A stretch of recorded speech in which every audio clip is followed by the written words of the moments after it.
Are you ready for Season 2 of Discography? I'm your host, Mark with a C, and Discography is a show where we look at a great artist through the lens of only their canon albums of first release material to see who they really are and how it all stacks up. And you should know that for Season 2, we will be discussing the albums by the one, the only Janet Jackson.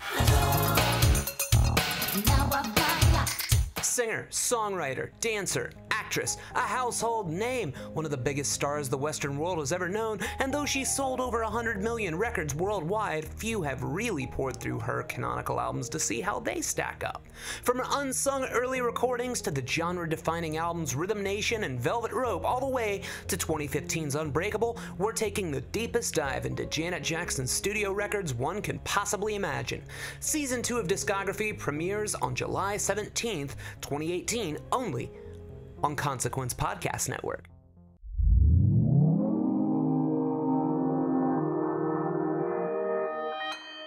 Consequence Podcast Network.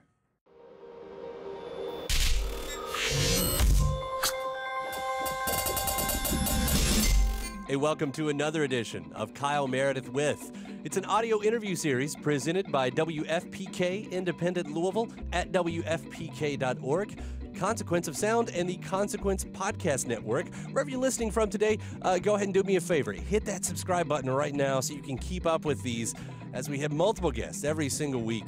I'm Kyle Meredith. Today my guest is Ani DiFranco. I always love talking with Ani, and we're going to take the Wayback Machine to 1998. That's the 20th anniversary of her album Little Plastic Castles. It was a very crazy, hectic time in her life, which we'll hear all about, as well as how the critical and press reactions really influenced that record as well. We talk about her in the middle of all that getting married and being on King of the Hill. We'll also discuss a little bit about the 25th anniversary of the album Puddle Dive and how some of the songs had great prophecies leading to later points of her life. Of course, there's also election coverage, election 2018 discussion, and as she tells us, she's writing a book. It's Kyle Meredith with Ani DiFranco. Hey, Kyle, it's Ani. How are you? Hi, I'm good. Let's go back down that lane into the time machine, back to the big old year of 1998. I was just looking at, what your life looked like on paper, at least, around that time, and it sort of looks insane, honestly. Like, the amount that you were doing. That's how I remember it. Yeah, it was kind of the apex for me of 1998, of notoriety, fame, people at the shows, scale of the tours, all over the world, lots of glamour in my face, that was the height of it for sure. The record that we're talking about, Little Plastic Castle, seemed to be one that more people checked in with before or since. Right. Well, that's what, to talk about a record like this, you sort of have to talk about, a bit of what led up to it, too, because, you're the studio record that preceded this one, it had put you in a larger spotlight. And obviously the live album that came out in 97, that is now, what I read, Rolling Stone calls it one of the essential releases of the 90s. Like, it was such a big deal. Was Little Plastic Castles sort of a reaction to the success that was going on? Because lyrically, that's sort of how it sounds still. Yeah, totally. Yeah, you can hear the craziness of my life coming through the songs. In fact, so yesterday when I knew I was going to talk to you, I was like, oh, what is that record? I don't remember that record. So just for you, Kyle, I went to try to go listen to it. I was like, how am I going to remember anything? Listen to it. Go listen to it.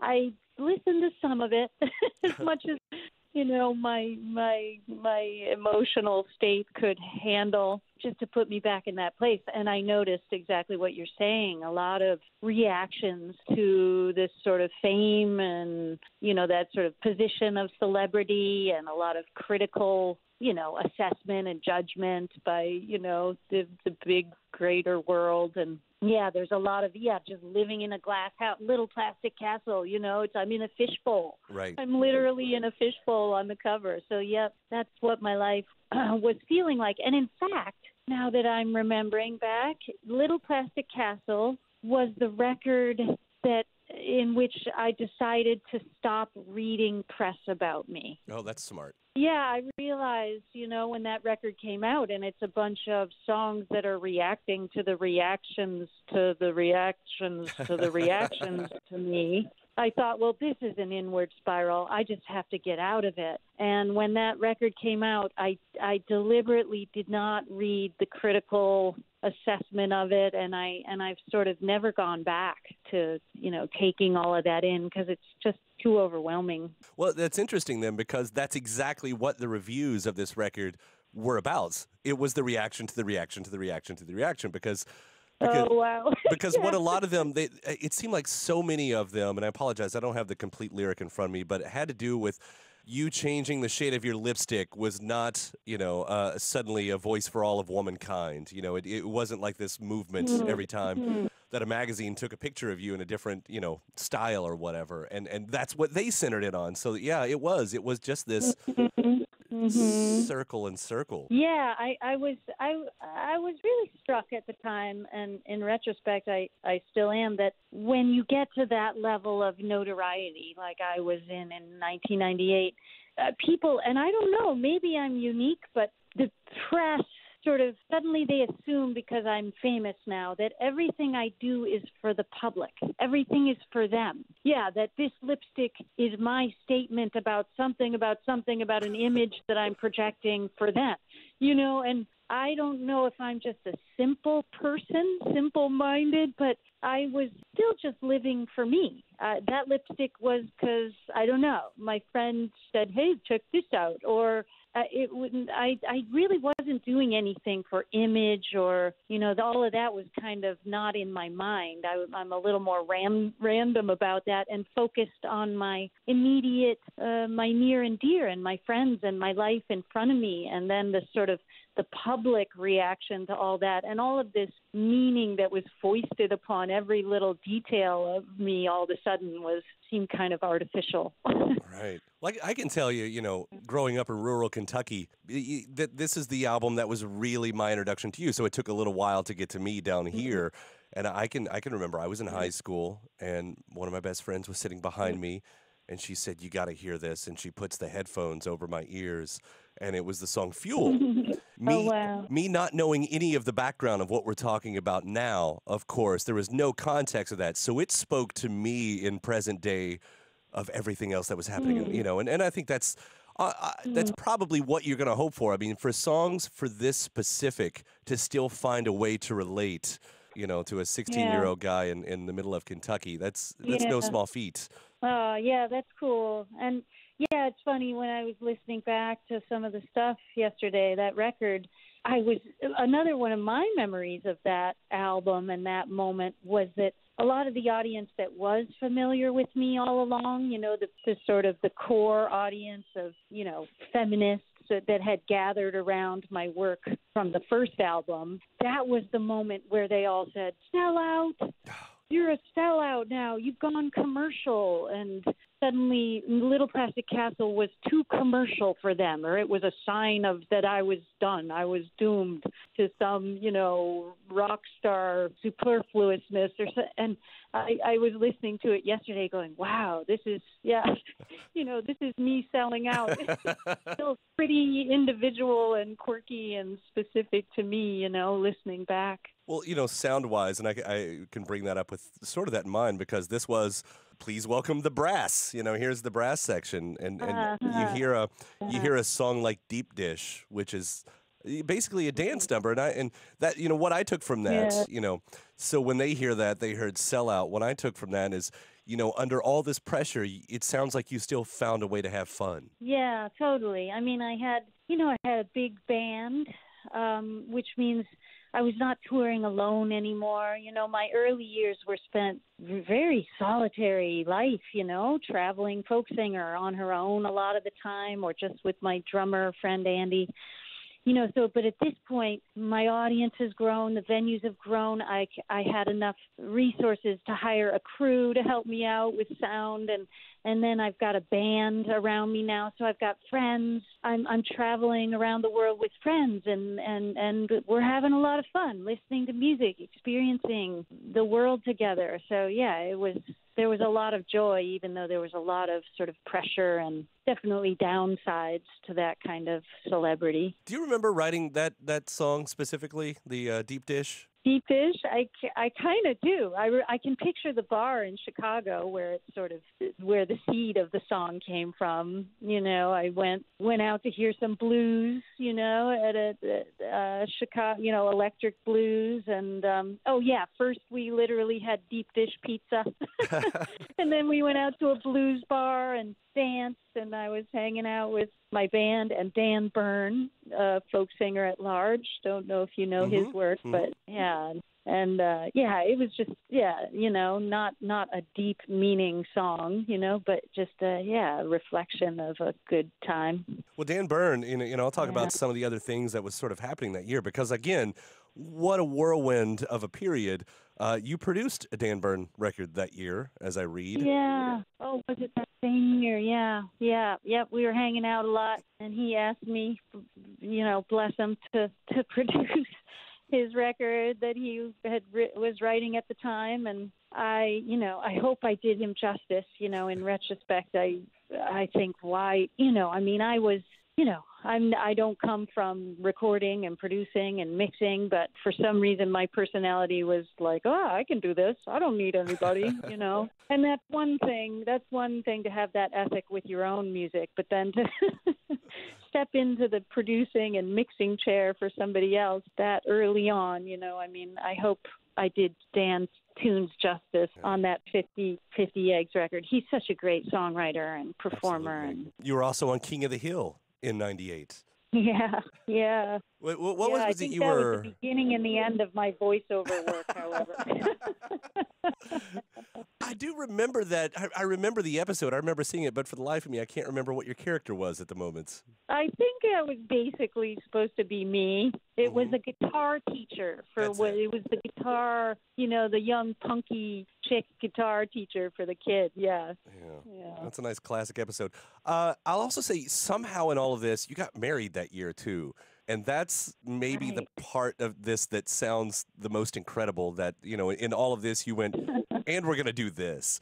Like, did that play against or with everything else that you were doing? Did that sort of also seem part of the whirlwind? Yeah, I mean, the fella that I married had been touring with me for years. He was the first, when I sort of got enough resources to hire, you know, a sound guy. That was what I desperately needed in life. You know, all those early years working with the house sound guy every night, it was a struggle, boy. They did not appreciate my ideas about the acoustic guitar. Everywhere I went, I made people angry, telling them I want all the high end to go away and I want the low end to feel like a Mack truck, you know, and it's a little chick with an acoustic guitar, and they just all folded their arms and shook their heads at me like, no. You know, so it was hard trying to interface every day with a resistant fella behind the soundboard. So finally I was like, I can get my own sound guy. And I hired Goat. And Goat started touring with me and Andy, my drummer, and we fell in love. And it was, you know, an unfortunate thing in that he had a partner, I kind of had a partner, you know, so it was a lot of drama, you know, that manifested into records like Dilate, you know. And then when we finally came through it and, you know, extricated ourselves from our relationships and got together, it was such a relief. As anybody who's been in this experience knows, it was just instant, let's get married. Yeah. We did it. We came through the fire. Let's get married. And, we did that too, right in that swirl. Yeah. I've sort of lived a similar situation in that, so I do understand completely. Minus the sound man and guitar and all that part of it, but the broad strokes. Yeah. So after all was said and done, Glass House ends up being Grammy nominated. I think this was your second time getting Grammy nominated at that point. So I don't know. I don't know how much, you know, weight you give that, but you know, it would seem like there is at least some, like with all the criticism that may or may not be happening at the time, that there is at least some reassurance there that you're doing good things. You're doing great things. Does it come off like that? I mean, well, I'm not I can't really remember what it felt like at the time. Probably pretty surprising. Looking back, it seems even more surprising to me. I mean, not to slag the Grammy thing, but we all sort of know that that's an industry game. Right. The Grammys and the people who vote for the Grammy winners are label people, So obviously the big labels with the big artists that have 1,000 in-house people to vote, it's sort of the top of the pops rules the Grammys. And for me to come totally from the outside with none of this, I don't know, to even be nominated in the industry world when I'm not really in it, was kind of a coup. And so that was, it was definitely very affirming, to be sort of recognized in pop culture, even though I was kind of an outsider coming in. Right. Yeah. I mean, I don't know who the heck nominated me. I must have been making a bit of noise out there. So. Yeah. And rightfully so, I will say. I want to bring up a couple of lyrics from actually a previous record, Puddle Dive, which came out in '93 on its 25th anniversary. But I was listening to that one too, and I heard egos like hairdos, and it has the line, the press will fatten you up and then dig in. And I thought, how prophetic was that you hadn't yet exactly lived through that, and yet you already had your sights on it. Yeah, it's funny, songwriting for me has always been kind of prophetic.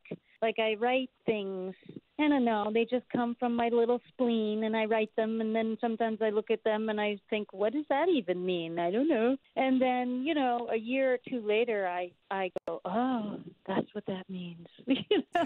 Yeah, I'm living it now. It's interesting how that has happened. To me, it just speaks to this kind of, other plane that art exists on or comes from, that is sort of deeper than our conscious mind. And to me, it just speaks to sort of this mysterious aspect of being conscious where you know much more than you're thinking. There's stuff that subconsciously that is pretty deep and wide, and if you can access it, there's information there, and art is a way of doing that. But yeah, I totally agree. It's like, how would I have known anything about that situation yet? Except you sort of do. You know what's coming. You know more than you know. And certainly it lined up that way. And there's another one from that album that plays into more present day, Blood in the Boardroom. You said, I can make life, I can make breath. And I thought that came back around when Play God ended up being a song. It sort of found its seed again. And Play God ends up being one of my favorite songs of yours of all time. So it's kind of... Yeah, well, first of all, bless your heart for diving right back into Puddle Dive. And Blood in the Boardroom, that is not music for the faint of heart. You are an honorary feminist avenger, sir. I'll take it. But I mean, I guess, very early on I had that kind of instinctual sense of, these sort of powerful men, with power and money and position, that's one kind of power. But I was trying to pit this feminine power of, you can control a lot of stuff, including death, in this culture, in this political landscape. But I can make life, so there, I mean, that's the most powerful of all powerful things, the creation of life. And you think that you think that my gender would have figured that out by now, but not so much. Not so much. Well, we have to get back to it. We've told ourselves a lot of different stories in the meantime, but if you go back to like the first expressions of art, the first human renderings and sculpture, you see this goddess, this fertile goddess figure, with these big boobs and this big belly. It's the symbol of creation. It's like the miracle that we still speak of, the miracle of birth and creation. And that is the thing that we first expressed our reverence to, humanity, and since then it's gotten a little patriarchal, but we're all still here. Yeah, a little bit patriarchal, but it seems like that there is the times are a-changing right now. Yeah, well, that certainly leads into the midterm elections are coming up, and I have to imagine that, that's on your mind. Oh, yeah. Yep, I'm about to go back on tour and stomp around talking about voting, just trying to inspire people back into the voting booth. I'm so convinced that the voting booth is where we enact the revolution. It's as easy as that.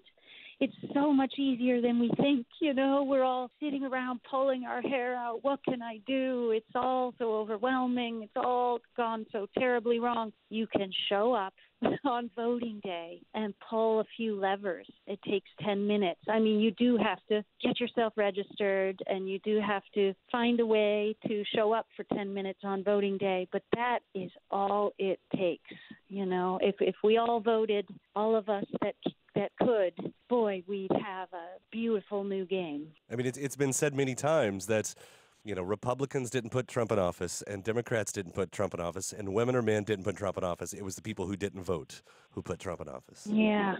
So. Yeah, I mean, we've had it's not accidental that we are in this situation. Certainly, I'm a child of luckily I was born in 1970, so I had the 70s for formative years to feel this kind of America that is kind of gone now. But and then the 80s, boom, comes in Reagan, the me generation. It was the mind meld of just go shopping. It was the generation where the cultural revolution was, you are consumers, not citizens. You are consumers, not citizens. You are, And it affected us. It affected young people. There was a real sort of lag of political activism. There was a kind of a break in a lot of the social movements. And there was this. The me generation was sold to us, and a lot of people bought in, so to speak. But I think we're finally waking up from that lie that actually happiness is not gotten through buying stuff. We need to find each other again. I certainly hope so. I feel that wave as well. I want to see it crest now, I want to see that wave finally break. I know, Binary is barely a year old, I think, but, I will ask, do you know what your next move is at this point? Well, I spent the last year and a half writing a book. I don't know if I mentioned that when I was with you, but it's done. I wrote it. I wrote a book, past tense, and I'm just waiting for it to get pushed into a little book form, and it's going to come out in the spring. So, yeah, that's my new trick. That's your new trick. Wow. This is the life story? Complete sentences. Yeah, it's a memoir. A memoir with a lot of pontification, you know me. A lot of just what is in my mind, and what I can remember. So, yeah, it's sort of a lot of going back to the era of Little Plastic Castle and the whole ride of the 90s, from my seat on the roller coaster, You've got a hell of a story. I can't wait to read it and take that trip with you then. Yeah, that'll be a new trip for me, going to bookstores. Right. And I don't know what happens when you release a book, but it'll be a new game. Well, I can't wait to see that happen and to experience that as well with you. Ani, thanks so much, as always, for doing this. I'm always such a big fan, and I really appreciate it. Oh, Kyle, nice to talk to you always. Thanks so much to you. All right, Ani, we'll see you around. Thank you. All right, bye. All right, cool. Bye. Always, my thanks to Ani DiFranco for the calls. Don't forget to hit that subscribe button right now, wherever you're listening from, whether it's YouTube or anywhere. Hit that subscribe button right now to keep up with these interviews. If you're listening to the podcast, iTunes, Podchaser, wherever you're getting it from, go ahead and give a rating while you're here, and then leave a review as well. Then you can head over to WFPK.org. That's where you hear me do a show every Monday through Thursday from noon to 3 Eastern, and you'll also find some bonus episodes of this series over there. I'm Kyle Meredith. I'll see you next time.